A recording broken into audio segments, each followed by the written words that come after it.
น้องคิดว่าอยู่โรงเรียนเฮานี่นะแม่นคนที่ว่าอยู่ในเวียงมาเรียนหลายสุดหรือว่าคนที่ว่าอยู่ต่างแขงมาเรียน เฮาคิดว่าอยู่ต่างแขงหลาย 라오스 사람들은 보통 몇 살 때 결혼하나요? คนลาวส่วนหลายแต่งงานประมาณ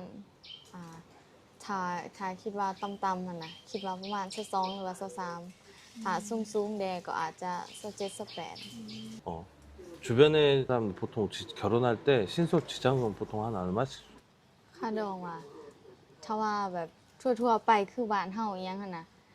ก็ประมาณ15หรือว่า20ล้านถ้าว่าแม่นถ้าว่าแบบสูงๆคนมีฐานะแน่ก็ประมาณ30 40 나중에 결혼하고 싶은 남자를 만났는데 금 살 돈이 부족해. 그리고 지장금 줄 돈이 좀 부족해. 어떻게 할 거냐 한번 물어봐요. ก็แบบจังได๋ก็